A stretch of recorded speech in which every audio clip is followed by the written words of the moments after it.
Welcome everyone to another Worth a Second Chance community check-in.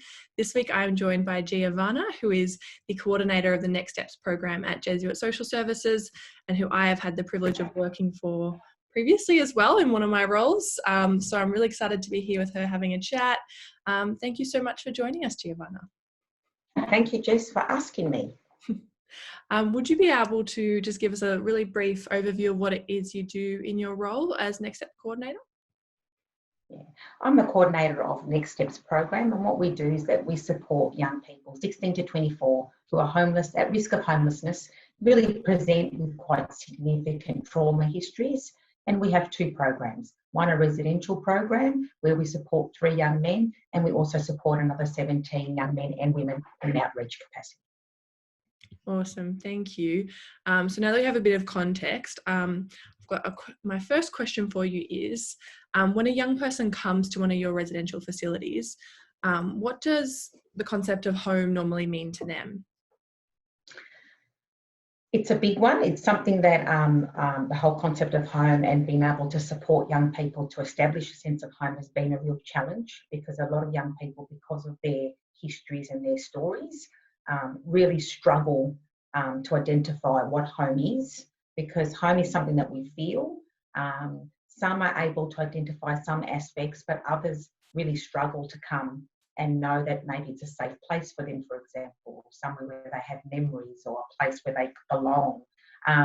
It's a concept that they do struggle with, and what we try to do at Dillon House is provide them with a space that is safe, a space where they have some ownership over, particularly in their own rooms, where they can create that space. They've got their own discretion, things that they can put up on the wall, personal items that they can bring with themselves, bring to that setting. But it is a really difficult one, and it highlights that when we think about homelessness, it's not just about bricks and mortar and having buildings and rooms for people to sleep in. It's more than that, and it's that whole sense of what home is, which is a feeling that we have.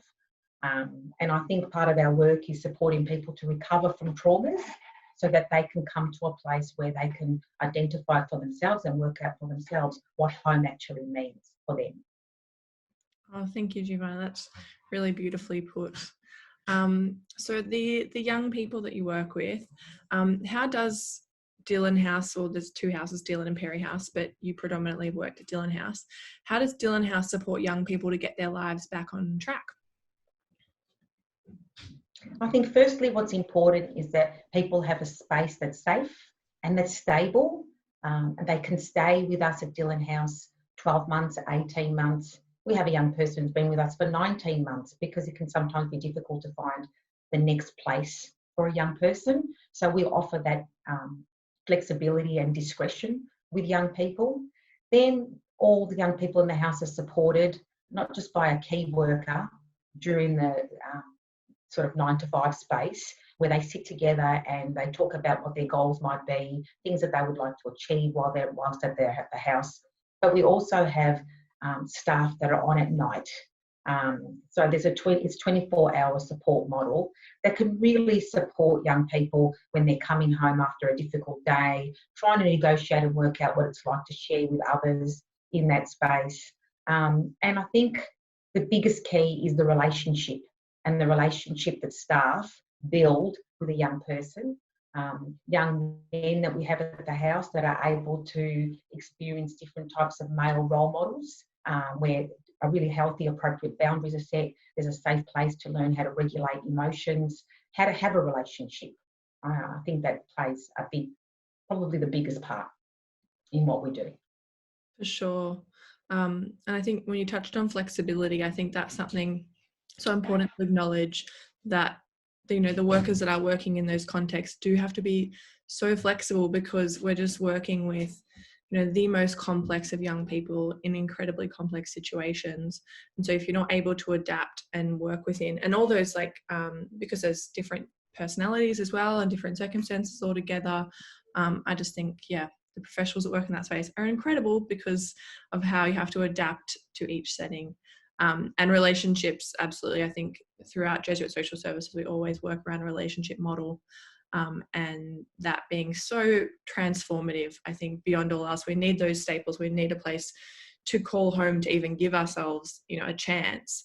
But on top of that, it's having someone that believes in them. Like for a young person, I think that's just so important. Yeah, That's right. That's somebody that we can accept the whole person while we're trying to sort of manage behaviours and other difficulties, and really form connections with young people that have a history where they've experienced considerable abuse, neglect, trauma, and just a lot of letdown from maybe adults in their lives. Yeah, absolutely. So the relationship is really, really important. Key. And that leads me nicely to my third question, which is, how important is it, do you think, that young people feel worthy of receiving support and a second chance? Oh, yeah, really, really important, because it really taps into somebody's, I believe, their self-esteem. And if I'm thinking about a young person that we're working with at the moment, his biggest struggle is asking for help, feeling that he has a right to help. And so stresses really accumulate for him, and then he doesn't cope. And then he becomes, he goes into crisis. So I think it's really important that we communicate to young people that they're not meant to deal and resolve with all their issues on their own. They're at a stage in their lives where most people have families or significant others. And in the absence of those, it is professionals and it is those relationships that need to step up on their behalf and provide them the support that they need to really move through some quite significant recovery in regards to their own personal stories. So I think that is a big one. It can be difficult sometimes for young people to really accept that it's not charity and that they actually have a right to support. But we very much work from that perspective. Yeah. That each young person has a right for support. And the most exciting part of it for me is seeing people grow, and young people are unlimited, untapped potential. And so to find out how they can grow and become their best selves, it's really exciting to be with them along part of that journey. Absolutely. It's so exciting when you see young people taking on that learning and their self-confidence growing. As you were speaking as well, I realized that there is a gendered element to this as well, because it's young men that come to Perry and Dillon House, and young men are not really taught that they're allowed to ask for help, that they have to be strong and stoic as well. And so practicing the element of actually being vulnerable and saying I need help is also, it's quite a gendered thing, and something I'm sure you have to break through and be you're allowed to ask for help and you are worthy of that help. And that's exactly what we're here for. You have a right to it as well. That's right. That's right. And it's okay to fall and not get it right. And the support is still there. That's so important, actually, because I think there's probably that fear that they muck up or something goes wrong, that, it's going to be taken away, when in actuality they're young people, they're learning, they're allowed to make mistakes. And that's why it's great when we have an opportunity for our relationships to be fluid and for us to continue to support people wherever they're going. And we've done that at Dillon House, with people then ending up back into detention and then coming back to Dillon House, and then they may return back into detention. And we have that scope and that opportunity to travel with them. And I think that's really important. Yeah, absolutely. So are there any, or are there many other programs like Dillon and Perry House out there? And do you believe that many young people miss out on receiving this kind of supported housing? I think now more than ever, unfortunately, having been in the sector for coming to 30 years, there are less and less resources. And as you mentioned before, we support 3 young men, and we do prioritise young men coming out of detention facilities. They don't all come directly out of detention, but when there's nowhere for someone to go and coming back into the community, they do become a priority. But there is nowhere for young women. And we don't have a space to support young women. And so, that's very disappointing to still be in this place. So the resources are very limited. I think Dillon House is still pretty unique. It's more and more a struggle to find appropriate accommodation and supported accommodation for young people at risk. That's so concerning. And to hear that there's not any specialist spaces for women in that situation is, yeah, doubly concerning. My last question for you, Giovanna, is when have you been proud of a young person sorry, I'm going to say that again. When have you been most proud of a young person exiting a program like Dylan or Perry House? When we talk about, I guess, achievements or progress, or we can sometimes think about how great is it. I'm thinking about a young person who moved from our supported accom to more independent style accommodation, and then now has moved into a private accom. And throughout that time also, you know, finished some education and has worked. Those things are amazing, and people tend to love to hear those stories. But I'm most proud of the young person who has struggled to ask for help, can then come and ask for help. I'm most proud of, I'm thinking of a young person yesterday who became very, very distressed and volatile, who was then able to regulate and bring himself down and engage in a real open conversation about what was happening for him when he couldn't do that before. I am most proud of young people when they've developed a little bit of insight into something that they then bring forward. I'm proud of a young person who spent a little bit of time at Dylan House and then went back into Detention and was able to recognise what a home can be for him when he wasn't able to conceptualise that for himself in the past.